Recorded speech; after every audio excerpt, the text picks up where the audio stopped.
क्या आप लोग किलोवाट और केवीए को सेम समझते हो? ये सेम नहीं है। और केवीए और किलोवाट में क्या डिफरेंस है? और ट्रांसफार्मर की रेटिंग केवीए में ही क्यों लिखते हैं, किलोवाट में क्यों नहीं लिखते? और हाँ, किलोवाट और केवीए दोनों पावर ही है, तो कैसे? और केवीए को किलोवाट में कैसे कन्वर्ट करते हैं और किलोवाट को केवीए में कैसे कन्वर्ट करते हैं, ये सब बताएगा आपका अनिल। तो सारे इलेक्ट्रिकल जनता को जय बोलकर वीडियो को शुरू करते हैं।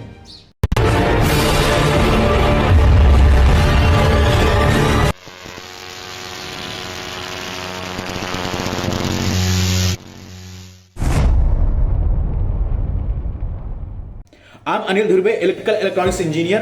तो सबसे पहले यह जानना जरूरी है कि केवी और किलोवाट दोनों पावर ही है। तो आप लोगों के दिमाग में यह आता होगा कि ये दोनों पावर है तो सेम क्यों नहीं, अलग क्यों है? तो देखिए मेरे भाई, KVA it means kilo volt ampere. इसी को हम अपरेंट पावर या टोटल पावर कहते हैं। मतलब जब हम किसी मशीन या किसी डिवाइस के इनपुट में हम इलेक्ट्रिकल एनर्जी या मैकेनिकल एनर्जी या किसी और के फॉर्म में दें और उसका आउटपुट हमेशा इलेक्ट्रिकल एनर्जी के फॉर्म में ही मिले, तो वही है केवीए। चलो एग्जांपल समझते हैं। जनरेटर। अब जनरेटर में क्या है, हम उसको इनपुट में मैकेनिकल एनर्जी के फॉर्म में देते हैं और उसका आउटपुट हमेशा इलेक्ट्रिकल एनर्जी के फॉर्म में मिलता है, इसीलिए उसका रेटिंग केवीए में ही होता है।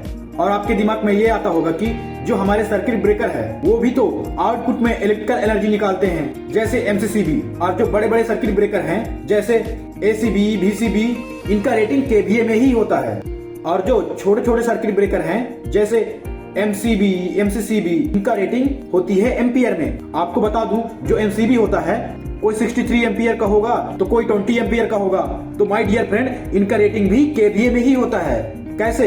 जो एमसीबी, एमसीसीबी, इनका वोल्टेज फिक्स होता है, जैसे 415 वोल्ट, 230 वोल्ट, 110 वोल्ट। और जो एमसीबी आता है 63 एम्पियर, 20 एम्पियर, ऐसे करके आते हैं, 6 एम्पियर, ऐसे करके आते हैं। आप केवीए को एक लाइन से समझ सकते हैं। जैसे कोई भी मशीन या कोई भी डिवाइस हो, उसका इनपुट में किसी भी तरीके से इनपुट दें, चाहे एनर्जी मैकेनिकल के फॉर्म में दें या फिर इलेक्ट्रिकल के फॉर्म में दें, और उसका आउटपुट हमेशा इलेक्ट्रिकल एनर्जी के फॉर्म में ही मिले, उसका रेटिंग हमेशा केवीए में ही होता है। अब समझते हैं किलोवाट। किलोवाट क्या है? किलोवाट को ही हम रियल पावर कहते हैं, रियल पावर या ट्रुथ पावर कहते हैं। अब किलोवाट में क्या होता है? अब ऐसे समझो, कोई भी मशीन या कोई भी डिवाइस, उसका इनपुट हमेशा इलेक्ट्रिकल एनर्जी ही दे और उसका आउटपुट चाहे मैकेनिकल एनर्जी मिले, चाहे हीट के फॉर्म में मिले, चाहे लाइट के फॉर्म में मिले, उसका रेटिंग हमेशा वाट में ही होता है।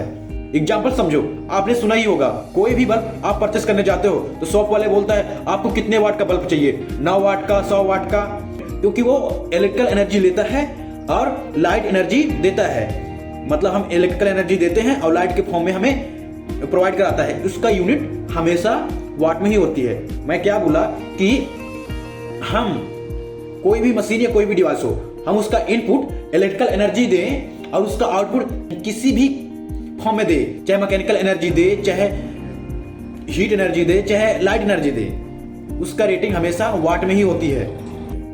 और मोटर की रेटिंग किलोवाट और एचपी में लिखते हैं।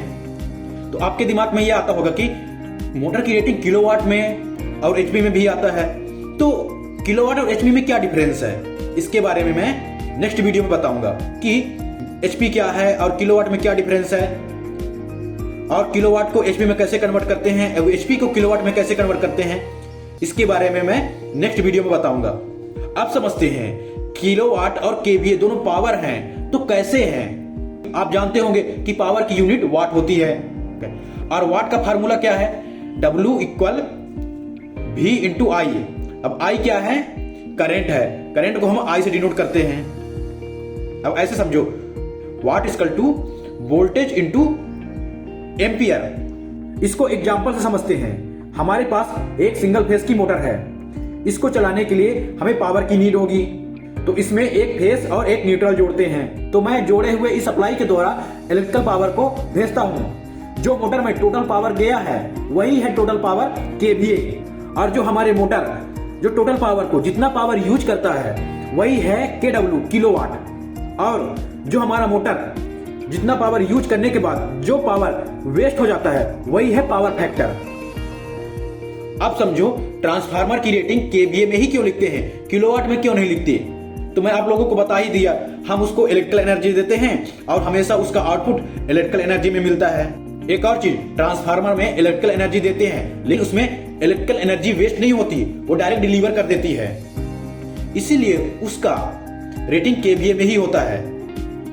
और हमारे मोटर में टोटल पावर देते हैं, अपरेंट पावर देते हैं, जैसे केवीए देते हैं, उसमें जो है इलेक्ट्रिकल एनर्जी वेस्ट होती है, इसलिए उसको किलोवाट में लिखते हैं। किलो वोल्ट एम्पियर में क्या लिखते हैं, वोल्ट देते हैं और करंट देते हैं। और किलोवाट में क्या होता है, वोल्ट भी देते हैं, करंट भी देते हैं, और उसमें जो एनर्जी लॉसेस होती है, इलेक्ट्रिकल एनर्जी लॉसेस होती है, उसको लिखते हैं, जो वेस्ट एनर्जी होती है उसको लिखते हैं हम पावर फैक्टर। तो अब समझो इलेक्ट्रिकल एनर्जी में जो पावर फैक्टर आता है वो वेस्ट एनर्जी ही होती है। तो आई होप आप लोग समझ ही गए होंगे कि किलो वोल्ट एम्पियर और किलोवाट में क्या डिफरेंस है और क्या चीज है।